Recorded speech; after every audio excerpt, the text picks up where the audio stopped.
Alright, I know you must have listened to this conversation and watched the full video on my page. This particular video, Dr. Naik is about to respond to this video, so listen and see what he has to say in defense regarding this issue. Brother John Joseph has asked a question that why did Prophet Muhammad, peace be upon him, marry Aisha? And he consummated the marriage at the age of 9. Was he a pedophilic? Na'uzubillah. The hadith state that Mohammed married a child 6 years old who could not consent to that marriage, and then consummated that child marriage when she was 9 years old because she suffered from a condition called precocious puberty. In other words, it was child rape. In reply to this question, and Brother John is doing research and he wants to get the communities together so that he can bridge the gap, and I'm very happy with the effort. Inshallah, after you hear my answer, your view will completely change on the Prophet Muhammad, peace be upon him. There is no iota of doubt that yes, the Prophet did contract the marriage at the age of 6 with Aisha radiallahu anha, who was the daughter of Abu Bakr radiallahu anhu, the first caliph of Islam. And after contracting the marriage, she lived with her father, and after she attained puberty, there's a hadith that says after she attained puberty, then she consummated the marriage. She went with the Prophet and stayed with him and consummated the marriage. Now, I believe all of us have heard from him that he said the same thing with Prophet Poverty Angel concerning Aisha's marriage. Then, after I made the previous post, many Muslims came to the comment section and began to call that pastor names. They began to call him all sort of names, saying that he lied concerning Aisha's marriage. But we have all confirmed that what he said are the same thing with what Doctor here says. Now, I want you all to do me a favor by stop calling people names, trying to defend what you think you are ashamed of whenever they tell you your true color, but rather take corrections. Let me also show you what he said concerning these people who are trying to play defensive game, how they make up stories to defend the same thing they are ashamed of. Let's continue watching. There's a hadith in Tirmidhi, Jami Tirmidhi, volume 2, hadith number 1109, in which Hazrat Aisha, may Allah be pleased with her, she says, she says that I married at the age of 9. After I attained puberty, I married and I consummated the marriage with the Prophet after she attained puberty at the age of 9. There are various hadith. I know that there are some so-called pseudo-Islamic dais or pseudo-Islamic scholars who say no, the age of Hazrat Aisha, may Allah be pleased with her, it was in 9, it was 19, and they give various arguments. They say in the Arabic language is Ashra and Tesa, 10 plus 9, the 10 was missing, actually it is 19, and various other things. All this is totally nonsense. Oh my God. Now, the question that how can you reply to non-Muslims or to John Joseph that why did the Prophet marry Aisha radiallahu anha, consummated the marriage at the age of 9? Was he a pedophilic? Na'uzubillah, Allah forbid.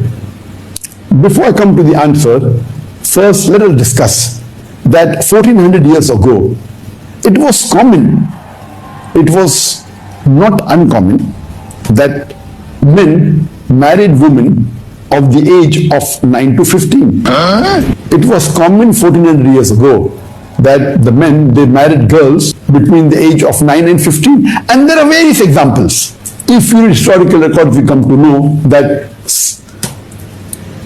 Saint Augustine of Hippo, in 350 AD, he married a girl of the age of 10. It's a historical record. We know that King Richard II, he married a girl of the age of 7. Her name was Isabella of France, who later on became the Queen of England. She was the second wife. And the age wasn't actually 7, it was before she reached the age of 7. It is 6 years, 10 months to be precise. Imagine King Richard II married a 6-year-old, 10 months, 6-year, 10 months old girl by the name of Isabella of France, who became the Queen of England. Historical records even say that Henry VIII, he married a girl of the age of 6. There are several, you can umpteen, and all this is very easy, you can Google. Mohammed was just as ignorant as a medieval Christian king who also might have married a child. Not exactly the behavior of someone with a direct line to God who told him not to eat pork but didn't bother to tell him about precocious puberty.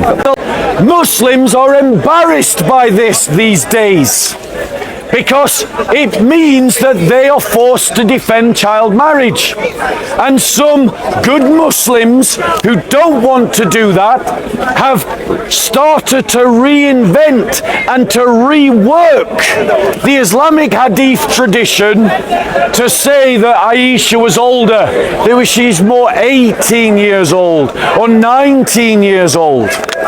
And they're doing it, ladies and gentlemen, because over the centuries of Islam, Islam has sifted its material sources to agree with whatever they needed to agree with at the time, depending upon their sect. Implied that Aisha had suffered from precocious puberty, meaning that she actually was still technically pubescent. But the scholars actually say that she wasn't pubescent, that she was still a minor. For example, I just admitted proof to him that Al-Shafi, for example, accepted she was a minor at prepubescent minor, which in Islam, if you're pubescent, you are an adult. If you're prepubescent, you're a child. And he says very clearly she is a child. There's other scholars that I can quote. So just What's your question? Sorry, I was just picking up a little detail there just to say that. Right, let's be clear. Let's be clear. I have a book in my bag from the Shafi madhab that states in black and white that marriage of prepubescent children is permitted under Sharia law. Right?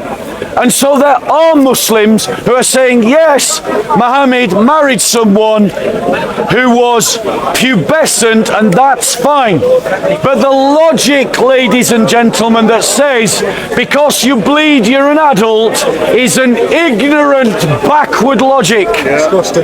We have studied the growth of children, and I am sorry that just because a 13-year-old bleeds, it does not make them an adult. And anyone who says so, whether they are Christian, Jewish, Muslim or atheist, you are ignorant and backward in your opinions.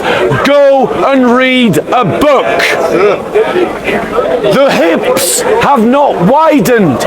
The frontal lobes have not yet fully developed for long-sighted decisions. The body chemistry is still in complete chaos. The fossilization of the bones has not yet fully completed.